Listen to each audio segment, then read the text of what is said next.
Ada Tuhan fisik, ada Tuhan roh. Apa sulitnya? Bapak Ibu Saudara sekalian, satu-satunya di jagat raya ini ada Tuhan fisik, ada Tuhan roh, cuman Kristen.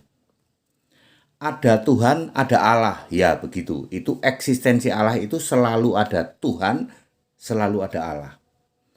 Allah itu selalu roh. Kalau Allah itu harus roh, tidak pernah zat, tidak pernah pribadi, tidak pernah entitas, tidak pernah manifestasi.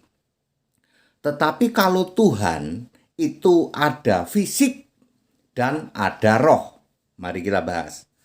Tuhan yang roh. Kalau Allah itu selalu roh ya. Kalau Tuhan itu bisa roh, bisa fisik. Sekarang kita lihat Tuhan yang roh. Tuhan yang roh adalah firman. Yohanes 1 ayat 1. Pada mulanya adalah firman bersama Allah. Firman itu Tuhan. Pada mulanya Tuhan bersama-sama Allah. Dan Tuhan itu adalah Allah. Anak SD langsung paham. Ya. Tuhan yang roh itu firman, kemudian gambar Allah di dalam Kejadian 1 ayat 27, kemudian Yahweh di dalam Keluaran 3 ayat 15, dan anak domba di dalam Wahyu 5 ayat 6 dan 7. Ini perhatikan, sedangkan satu-satunya Tuhan yang pernah menjadi manusia, Tuhan yang sebagai manusia adalah Yesus anak manusia, selama umur 30 sampai 33 tahun. Yohanes 13 ayat 13. Yesus berkata, "Aku guru dan Tuhan."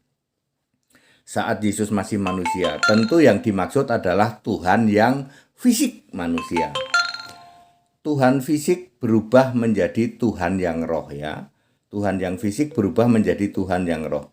Apa sulitnya memahami Tuhan yang fisik berubah menjadi Tuhan yang roh? 1. Kisah Para Rasul 2 ayat 36. Yesus yang engkau salibkan itu telah bangkit dan menjadi Tuhan yang roh dan Kristus artinya Allah. Tadinya Yesus itu fisik manusia, Tuhan yang fisik manusia. Lalu setelah bangkit berubah menjadi Tuhan yang roh, menjadi Kristus, menjadi Allah. Matius 26 ayat 64. Anak manusia duduk di sebelah kanan yang maha kuasa. Anak manusia adalah Yesus, Tuhan yang fisik manusia, berubah setelah naik ke surga menjadi Tuhan yang roh, yang maha kuasa, yaitu Dia sendiri. Wahyu 1 ayat 8 Yesus berkata, "Aku yang maha kuasa." Lukas 22 ayat 69, anak manusia akan duduk di sebelah kanan Allah. Ternyata Dia sendiri Allah itu. Wahyu 1 ayat 8 Yesus berkata, "Aku Tuhan dan Allah, aku Rab dan Allah itu." Wahyu 21 ayat 7. Yesus berkata, "Aku Allah." Kisah 10 ayat 15 Yesus berkata, "Aku Allah itu." Ibrani 8 ayat 1, duduk di sebelah kanan tahta yang maha besar. Titus 2 ayat 13, enggak taunya yang maha besar adalah Yesus Kristus sendiri. Kesimpulan, apa susahnya memahami Allah itu selalu roh, tidak pernah zat, tidak pernah pribadi, tidak pernah entitas. Tetapi kalau Tuhan itu pernah satu kali menjadi fisik manusia hanya selama 3 tahun. Ya, lalu selebihnya sebagai roh.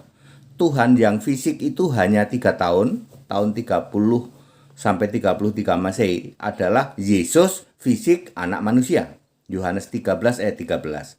Saat Yesus berumur 30 sampai 33 tahun. Sedangkan saat umur 1 sampai 29 tahun, Yesus disebut setara Allah di dalam Filipi 2 ayat 6. Tuhan yang roh adalah firman, gambar Allah, Yahweh dan anak domba.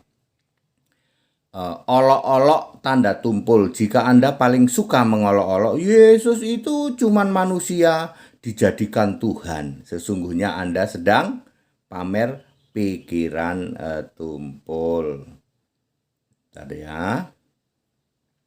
Sepanjang hidup manusia, sejak Adam sampai kiamat nanti, tidak pernah bisa dijawab siapa nama Tuhan Allahmu, sebab bukan roh. Kalau Allah itu bukan roh, nggak akan bisa Anda menjawab siapa namanya. Ya, zat, entitas, pribadi, hakikatnya. Satu-satunya keyakinan yang meyakini Tuhan dan Allah itu roh hanya Kristen. Ya, ingat tadi sempat menjadi fisik manusia selama 3 tahun saja, dan itu sudah berlalu. Ya, jadi kalau Anda mengolok-olok Yesus itu ternyata cuman manusia, ya, yang dijadikan Tuhan, ya, Anda sedang pamer tumpul pikirannya karena Anda tidak paham bahwa Yesus yang manusia itu disebut Tuhan karena sedang berkarya. Tapi kali ini Tuhan yang fisik. Berapa lama, Pak? 3 tahun doang. Tahun 30 sampai 33. Lah tahun 1 sampai 29 jadi apa? Jadi setara Allah. Di dalam Filipi 2 ayat 6. Anda nggak pernah dengar? Seperti itu ya, clear Bapak Ibu Saudara. Jadi Allah itu selalu roh. Kalau Tuhan itu pernah sebagai fisik manusia selama 3 tahun saja, dan itu sudah berlalu. Anda yang tidak paham, ikut sekolah Alkitab di tempat kami gratis ya. Ada Tuhan fisik, ada Tuhan roh. Apa sulitnya? Anda yang sulit, biasanya para mukalaf itu sulit memahami ini ya. Bagi kami ini very very clear ya. Segala hormat kemuliaan untuk Yesus Kristus, satu-satunya Allah yang benar. Haleluya, amin.